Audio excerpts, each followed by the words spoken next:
e dar boas notícias aí para certamente quem está aqui com a gente está acompanhando já o mercado, né? Está acompanhando a alta aí do mês de novembro e a tendência positiva que se segue aí para o mês de dezembro. Vamos falar um pouquinho sobre isso também e falar um pouquinho do nosso lançamento aí do nosso Crypto Outlook para 2024. 2024 já está aí na esquina, então, e o ano de 2023 já está bastante positivo para a gente dizer que foi um ano bem forte aí de recuperação para cripto, e a gente segue otimista aí para 2024, tudo muito bem embasado no nosso Crypto Outlook.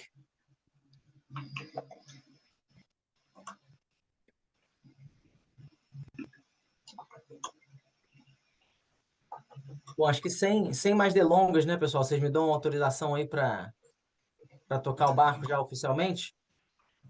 Vamos sim. Beleza. Bom, então estamos aqui cumprindo o nosso horário e nosso ritual aí mensal para falar com os nossos cotistas, falar com todos os interessados aí em mercado de cripto. E dessa vez a gente traz novamente notícias positivas, mês de novembro bastante positivo para cripto, lembrando que outubro, né, a gente já tinha visto aí um October, um mês muito positivo para cripto.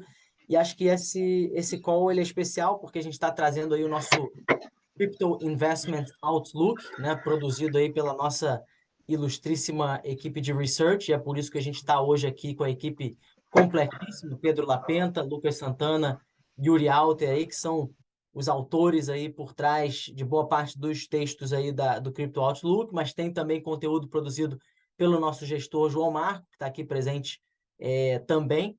Então, convido todos vocês a darem uma olhada no conteúdo completo do Outlook, mas a gente vai dar uma passada aqui nos principais temas. Eu relembro vocês aqui que no nosso Outlook 2023 também tivemos textos aí da área de research, do João Marco, e textos que trouxeram aí previsões bastante precisas até para o ano de 2023, né?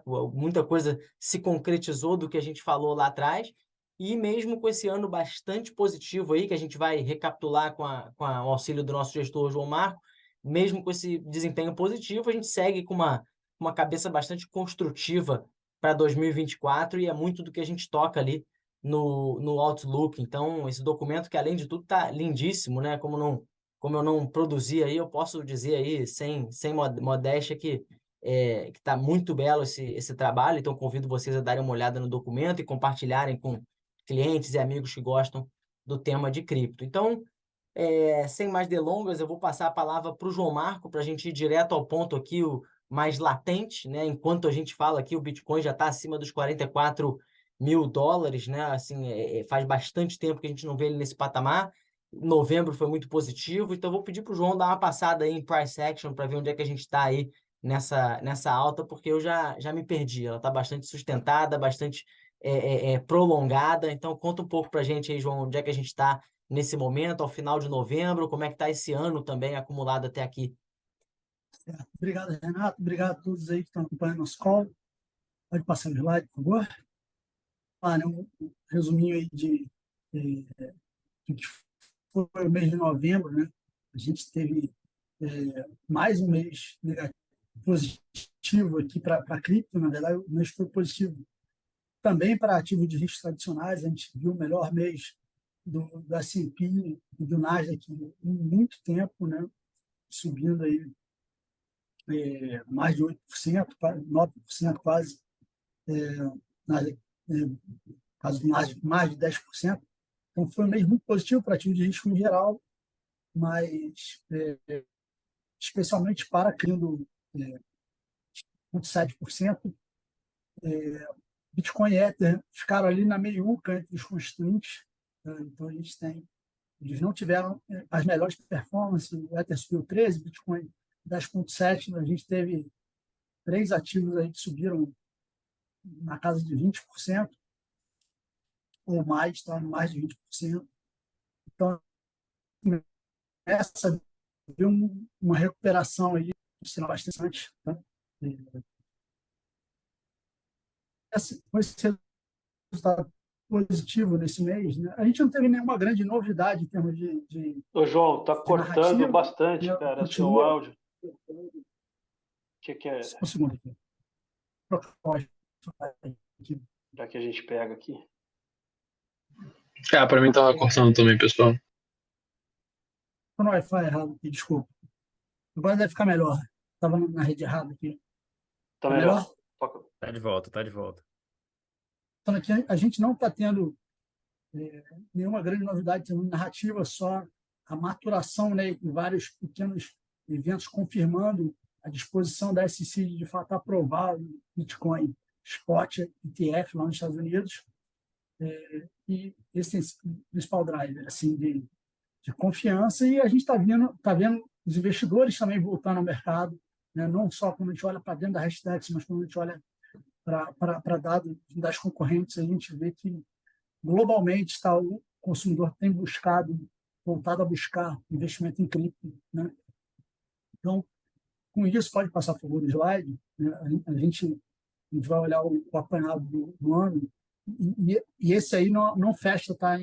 Esse slide a gente pegou até dia 4, dia 5, desculpa, que foi ontem, para pegar esse início de dezembro, que foi super positivo, só para trazer uma informação mais atualizada aí para vocês, né?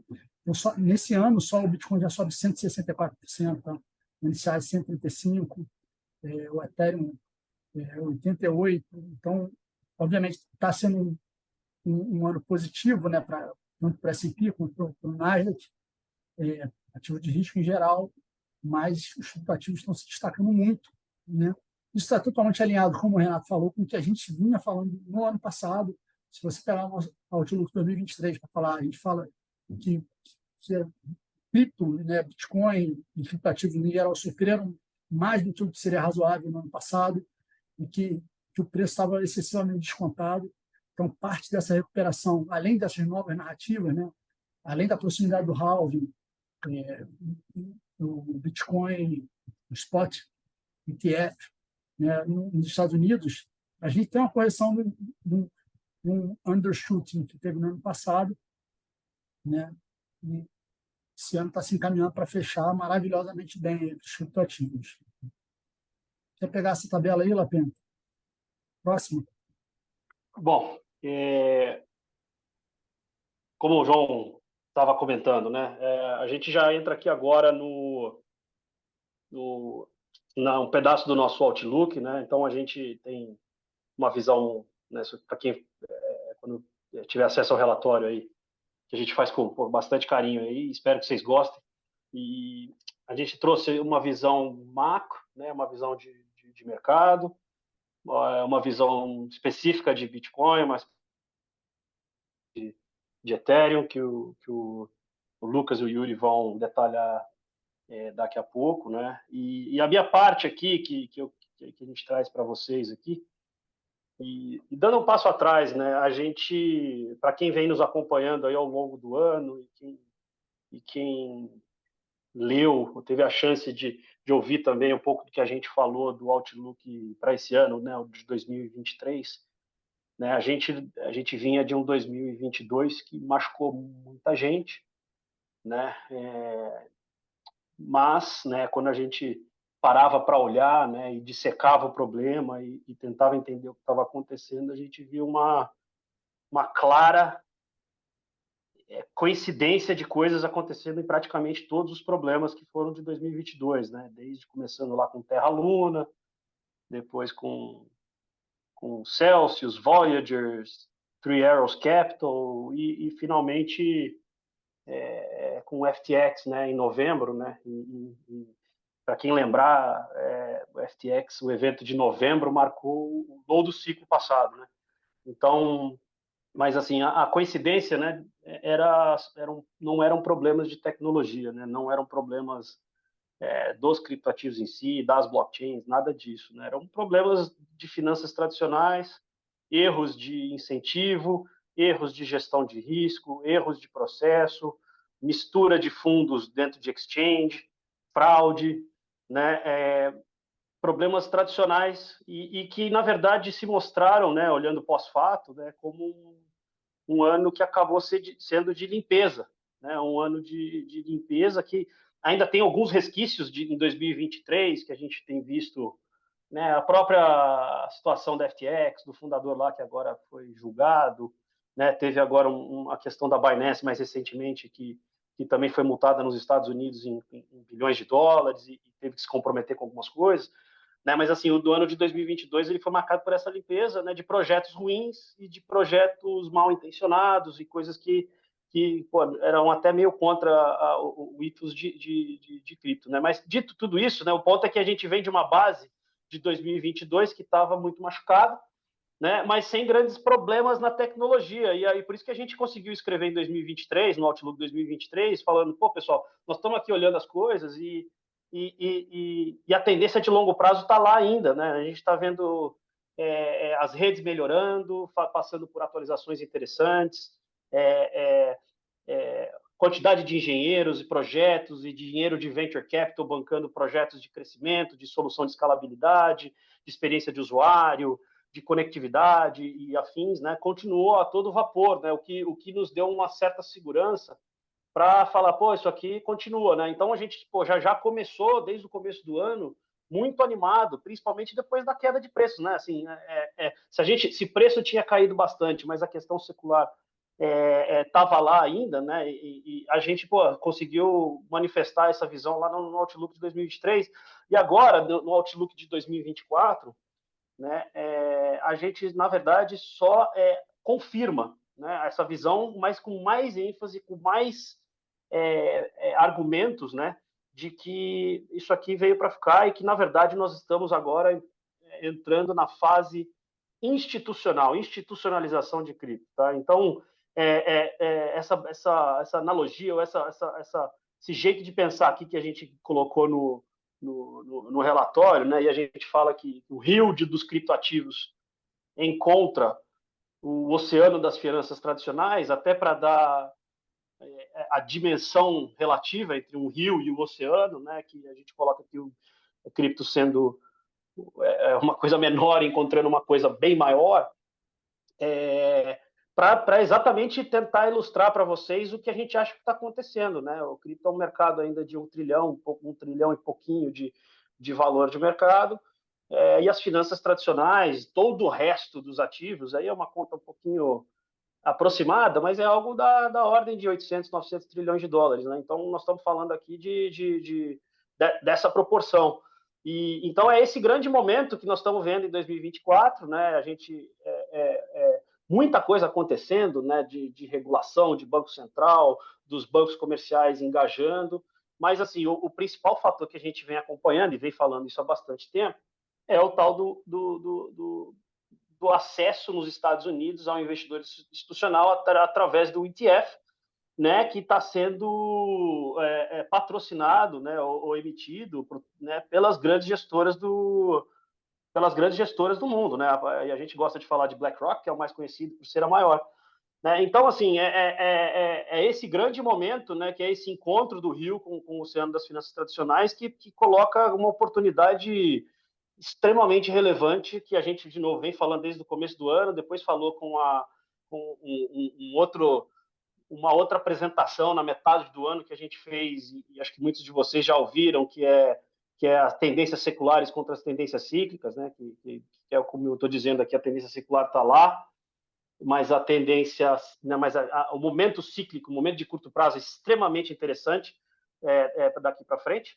Né? E agora a gente vem de novo aqui no Outlook 2024 para reforçar que isso continua, mesmo depois, como o João colocou aqui, né? E os criptoativos subindo, o NCI subindo mais de 100, o Bitcoin 160, um desempenho muito importante, Ethereum também, e a gente vai ver isso, a gente acha que vai ver isso continuando no ano que vem.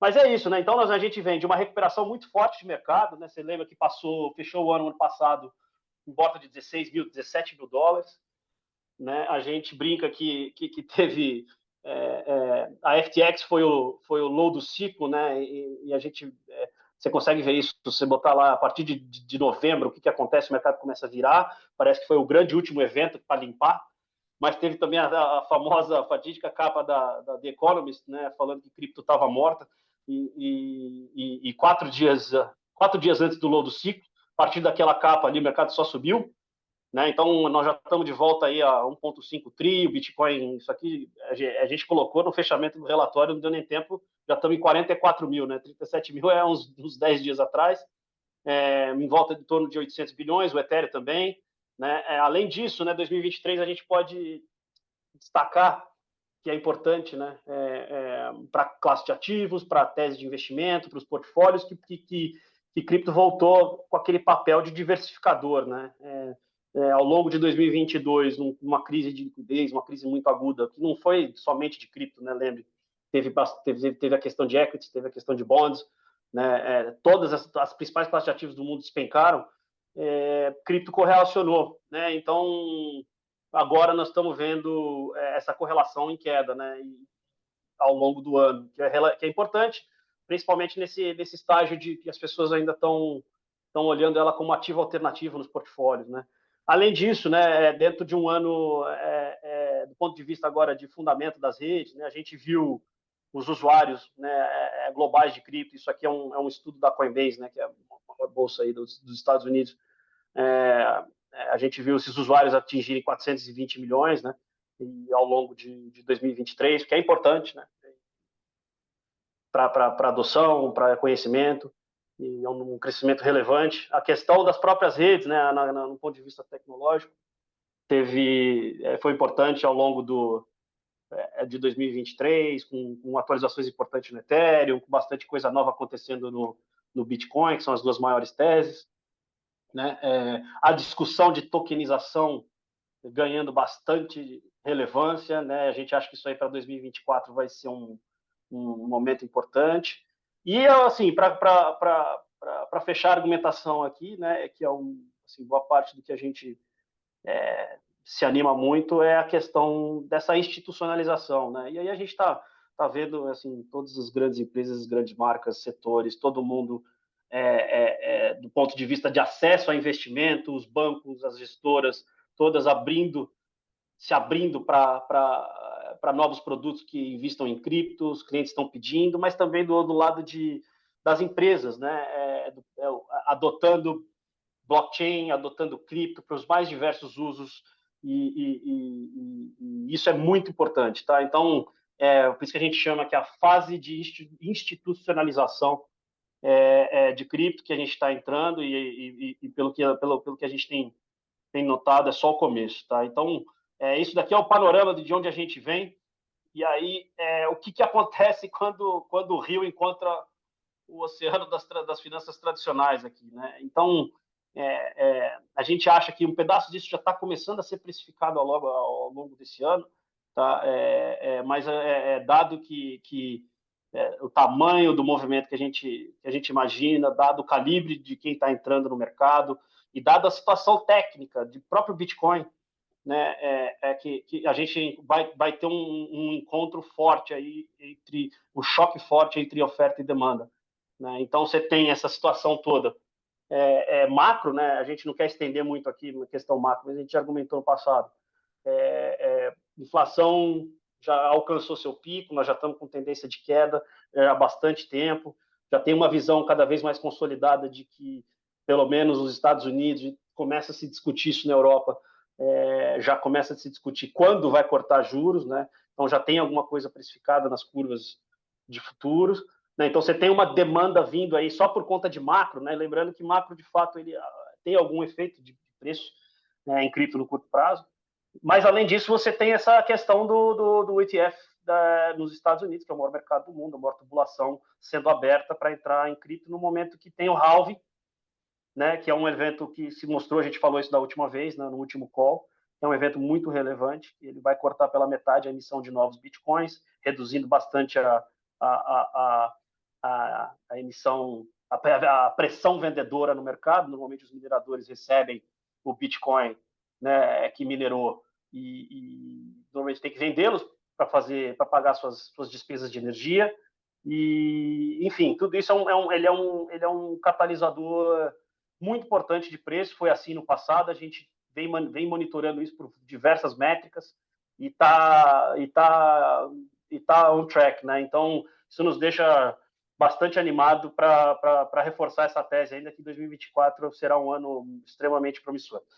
E aí a gente só termina aqui com essa frase aqui que foi dita pelo Larry Fink, que é o CEO da BlackRock, né, a maior gestora do mundo, que no passado já falou muita coisa negativa de cripto, né, e termina o ano, e acho que coroa esse ano de 2023, que foi extremamente relevante, de que ele falou recentemente em uma entrevista na televisão de que ele acha que os criptoativos desempenharão um papel de porto seguro, ou flight to quality. Né? Eu acho que isso coroa o ano, a gente já sabe disso há bastante tempo, vem dizendo isso com frequência para todos vocês aí, mas o que adianta eu falar? Não adianta nada, mas eu posso falar quanto eu quiser disso, mas o que importa é uma pessoa com essa influência, aonde ele senta, o que ele toca, falar que Bitcoin é um porto seguro. Enfim, eu acho que o mundo vai conhecer isso melhor ao longo dos próximos anos e 2024, se abrindo para os Estados Unidos, isso vai acelerar. Eu encerro minha parte aqui, foi um pouco mais longo do que eu imaginava, mas é essa sensação que a gente tem para os próximos 12 meses. A gente volta depois no Q&A. Maravilha, Pedro. Eu vou assumir aqui agora e falar brevemente sobre, além de todo esse outlook que o Pedro acabou de passar para vocês, esse ano, acho que além disso, na parte de tecnologia, o Bitcoin, o Ethereum, e eu vou tocar um pouco aqui no que a gente acredita que está acontecendo no Bitcoin, mais propriamente dito. A tecnologia também não parou, então não só os ativos eles se movimentaram do ponto de vista de preço muito positivamente, mas a tecnologia continua avançando. E eu apelidei essa fase nova do Bitcoin, que foi iniciada nesse ano, como o início da era industrial do Bitcoin, onde agora, além dessa ideia de um ativo, né, como uma reserva de valor digital emergente, você tem uma rede que, a partir desse ano, passa a ter mais utilidade, passa a ter mais aplicações vivendo em cima dela. Isso tudo começou no início do ano, quando foi introduzida essa ideia de não fungibilidade, né, nas frações do Bitcoin. E a gente até já cobriu isso no passado, ao longo desse ano, mais ou menos no meio do ano, essa ideia de você ter tokens, assim como você tem no Ethereum, né, mas vivendo de uma forma muito particular em cima do Bitcoin. Isso tem gerado uma demanda por atividade na rede Bitcoin, até sem precedentes. A gente olhando para o passado, mesmo nos períodos de maior euforia do ponto de vista de preço, a gente não tinha uma quantidade de transações esperando por confirmação na rede Bitcoin tão grande quanto a gente tem hoje.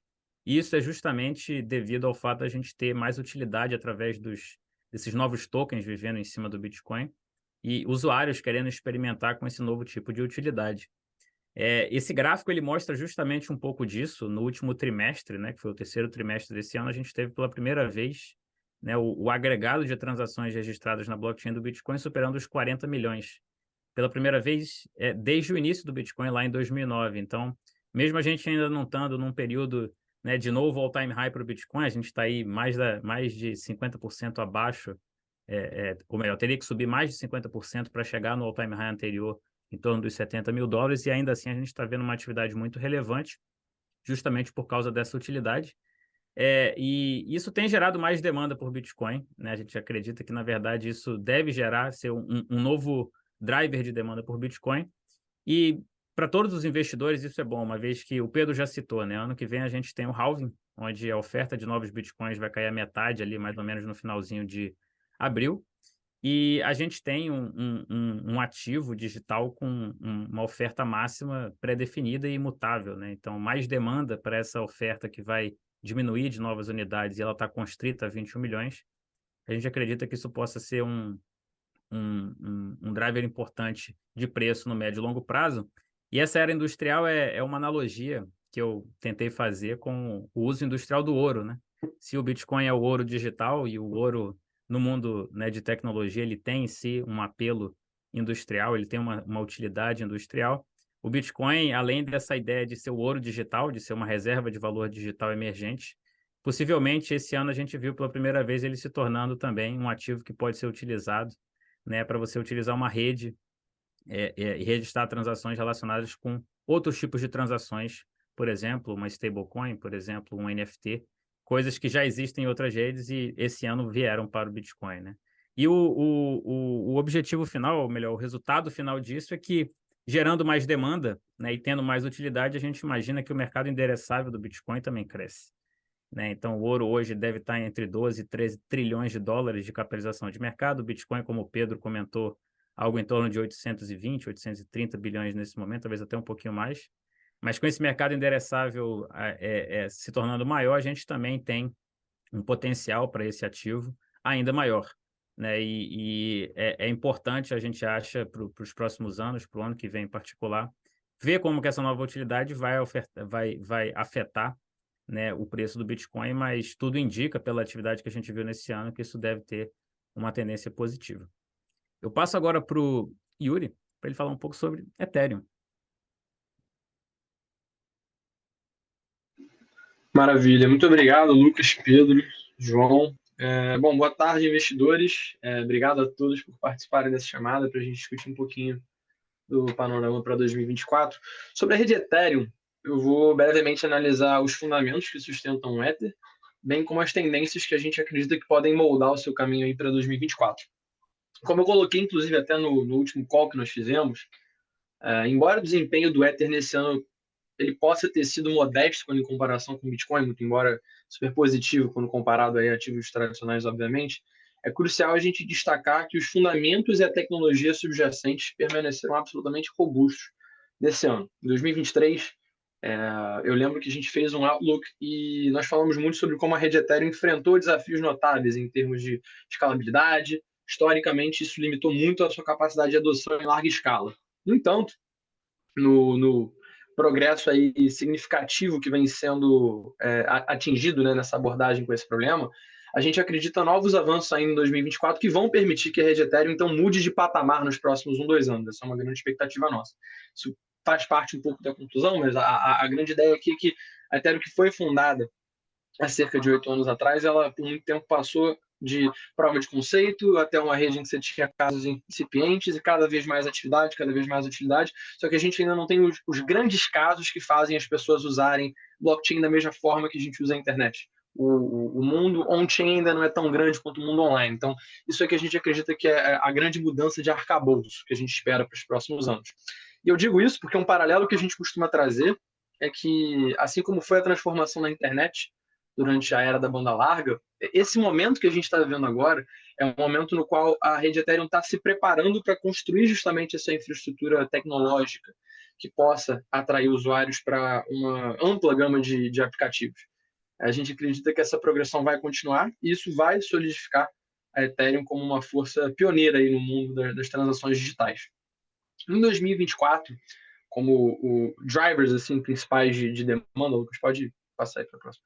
Em 2024, como principais drivers de demanda, a gente tem 2 tendências principais que a gente pode apontar. A primeira é de tokenização de ativos do mundo real. Então, a gente teve esse ano grandes bancos como o JP Morgan Chase, Deutsche Bank, adotando essa abordagem inovadora de pegar ativos do mundo real, tokenizar e se aproveitar da estrutura de blockchain, que é uma estrutura mais eficiente, mais barata, com, enfim, grandes liberdades em relação a como é que você pode acessar a liquidez mundial, como um arcabouço mais eficiente. Eles estão pegando esse arcabouço mais eficiente e implementando já na sua máquina grande que já está funcionando. Então, estima-se que a tokenização de ativos tradicionais possa ultrapassar 16 trilhões de dólares nos próximos 5 a 15 anos, devido a essa maior eficiência, segurança, enfim, e economia proporcionadas pela tecnologia blockchain. Isso mostra, de uma maneira quant, não somente quali, direcional, o tamanho do mercado endereçável, né? Que esse futuro que a gente vê como mais do que possível, né? Um futuro provável em que a tokenização de ativos seja uma coisa super presente na nossa vida, como hoje é um Pix. Se você falasse para alguém há 15, 20 anos atrás, talvez a pessoa te acusasse de bruxaria. Então, essa é uma tendência. A segunda tendência, ela se refere às aplicações esperadas, né, para serem desenvolvidas ao longo do ano que vem. Então, seja usando, seja não usando esses ativos do mundo real tokenizados. E isso potencialmente vai aumentar mais ainda a demanda pela utilização da rede e, consequentemente, isso afeta a demanda pelo Ether. Isso é especialmente relevante diante desse momento que a gente está vivendo hoje, porque não somente esse fator de demanda, conforme a gente tem mais ativos sendo tokenizados e fazendo parte da rede, maior número de aplicações que você pode fazer dentro da rede Ethereum sendo os 2 fatores de demanda, isso é super importante, porque ao mesmo tempo que isso acontece, a gente está num momento em que a gente teve, né, um cenário, né, de redução substancial na taxa de inflação da rede Ethereum desde o merge, que foi uma implementação super importante, uma atualização super conhecida. Isso resultou, então, numa dinâmica deflacionária do estoque circulante do Ether ao longo de 2023.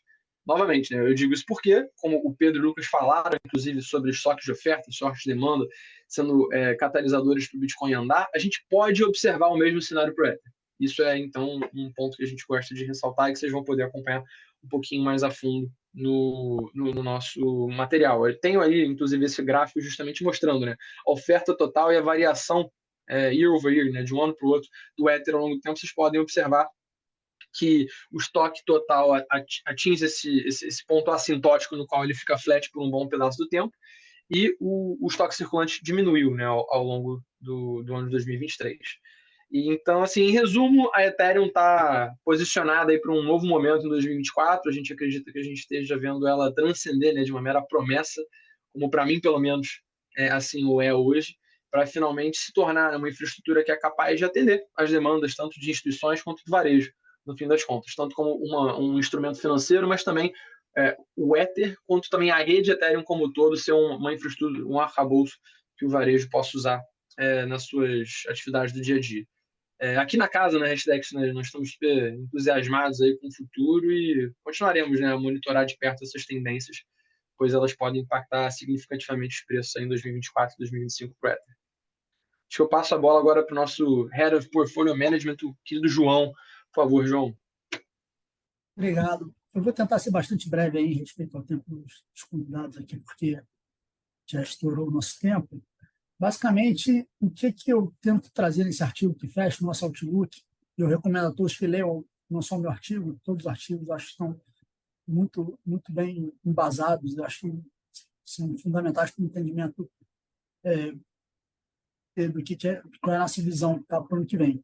Tá? A pergunta que eu me faço nesse artigo é basicamente a seguinte: tá? A aprovação do ETF Spot nos Estados Unidos é o terceiro milestone regulatório que, a meu ver, é super relevante. O primeiro foi a aprovação dos futuros na CME em 2017, a segunda aprovação do ETF de futuros em 2021, tá? E esse seria o terceiro. Os dois primeiros que a gente observou valorização do Bitcoin, dos criptoativos em geral, no período anterior, uma queda substancial no período seguinte. Tá? Então, a pergunta que eu faço é: será que isso vai acontecer agora? A gente está vendo movimentos de alta. Será que a partir da aprovação do ETF Spot, que está previsto para janeiro, será que a gente pode esperar que a história se repita? Tá? E eu vou dar argumentos pelos quais eu acho que não. Tá? Extra síntese aqui para vocês, basicamente, 2017. A gente estava vivendo uma bolha com frenesi de ICO. Quando você teve um anúncio ali, né, dos futuros, você jogou a gasolina na fogueira, então tornou-se uma coisa explosiva, uma bolha, e mesmo depois da queda muito grande que teve, você ainda continuava com uma valorização muito substancial em janelas de 18, 24 meses. Tá? Então, você teve uma subida muito além do que seria razoável, uma queda que levou isso para um patamar mais razoável. Tá? E em 2021, tá, a gente teve essa subida ali ao longo do ano, mas teve um V no meio do ano, que foi a questão do banimento na China. A aprovação do ETF voltou ao time high em outubro, né, a máxima de 69, 70 mil dólares, dependendo da fonte, foi registrada em novembro. A partir daí você começa uma queda. No início você tinha uma questão de variante Omicron, se eu não me engano, ou alguma outra variante lá da Covid. E no ano seguinte a gente teve a guerra da Rússia com a Ucrânia, e no ano seguinte a gente teve uma crise financeira, enfim, bastante especial, né? A gente teve quase tudo caindo, né? Renda fixa, ativos de maior risco, e cripto não foi de fora. E, além disso, isso pegou um momento de mercado, você tinha muita alavancagem, mercado super alavancado, o que contribuiu ainda mais para que se tivesse uma depressão muito grande dos preços, como eu falei no início da nossa apresentação hoje, além do razoável. Tá? O que eu vejo para esse ano? Então, eu vejo três elementos que diferenciam esse ano né, das ocasiões anteriores. A gente está mais ou menos próximo à metade do all-time high do Bitcoin. A maioria dos expectativas não está nem nesse ponto ainda.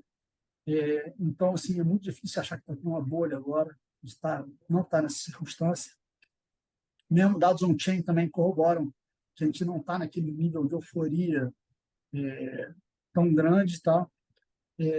Então, isso diferencia muito de 2017. Do ponto de vista macro, é muito improvável que se repita algo como a gente viu em 2002, né, com a inflação disparando, e depois tendo que ter um ciclo de crescimento de juros. Né? Agora está tudo apontando para baixo. Né? Inflação esperada 2,7, curva precificando 80 vezes de queda de juros para o ano que vem. Tá? E, além disso, o mercado está muito mais desalavancado, seja por aumento de regulação ou pela boa e velha lei de Darwin. Quem estava alavancado demais já morreu e sobreviveram os menos alavancados. Então, é muito difícil também a gente imaginar um cenário de 2022 e 2024. E para tornar isso ainda mais provável, o ano que vem é o ano de halving do Bitcoin, que é aquele negócio que a gente falou, que reduz a oferta de novos Bitcoins no mercado. Então, além disso, você tem um fator de oferta que tende a ser um fator de aumento de preço. Então, juntando tudo isso, eu não creio que a gente vai repetir 2018 ou 2022, tá? Mas, obviamente, cripto ensina a gente a ser humilde e saber que o Black Swan está sempre na esquina ali, querendo voar. Né? Mas, a princípio, eu não vejo razões para acreditar que deveria a história se repetir nesse novo ciclo. É só isso da minha parte. Obrigado aí a todos. Bom, pessoal, vou aguardar aqui só mais um minutinho para ver se a gente tem alguma pergunta aí dos nossos ouvintes. Fiquem à vontade aí para fazerem qualquer comentários e perguntas, e aproveito também para convidá-los aí para baixar aí com o QR Code que está na tela o nosso Crypto Outlook completo. Relembrando vocês aí também, pedindo a ajuda de vocês para que, ao final dessa apresentação, a plataforma Zoom vai surgir com uma rápida pergunta ali, uma pesquisa que a gente está conduzindo. Seria muito bom para a gente ter a resposta de vocês aí, vai tomar pouquíssimo tempo aí de vocês. Acho que não havendo perguntas também, respeitando o nosso limite de tempo, a gente pode encerrar. Acho que a gente tem aqui um comentário aqui do nosso ouvinte, né? O Marçal pergunta se a gente tem acompanhado desenvolvimentos e desdobramentos do BitVM. Não sei se alguém aqui no call conhece aqui, está por dentro desse tema. Posso falar um pouquinho brevemente? Isso é um tema, inclusive, que eu não toquei aqui, mas é uma proposta que surgiu nesse ano, de introduzir uma máquina virtual, né? Por isso VM no Bitcoin, em cima do Bitcoin. E tem a ver justamente com essa tendência que eu trouxe aqui de mais utilidade vindo para o Bitcoin, né? Então, imagina que a gente pode começar no próximo ano a ver alguns tipos de aplicações, assim como no caso do Ethereum, a gente tem a EVM, né? Ethereum Virtual Machine.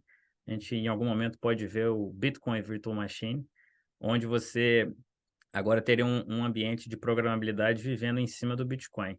E isso conversa, claro, com o que eu cobri aqui, né? Claro que hoje a gente tem os tokens, alguns NFTs, os famosos tokens BRC20, a essa altura no Bitcoin sendo criados na sua camada base, mas essa própria máquina virtual ela já foi proposta e já tem algumas pessoas pensando em algumas aplicações que poderiam viver aí, em cima dela. E isso conversa justamente com o que a gente está falando dessa era industrial do Bitcoin. Então, para acompanhar,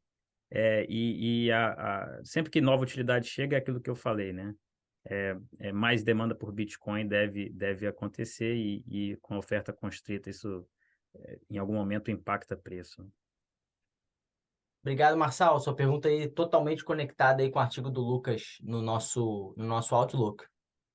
Bom, pessoal, acho que a gente vai ficando por aqui, né? Mas que a nossa interação não termine por aqui. Eu deixei aí vários QR Codes na tela para a gente se conectar via reuniões, bate-papos. A gente segue com outras publicações aí ao longo do mês de dezembro.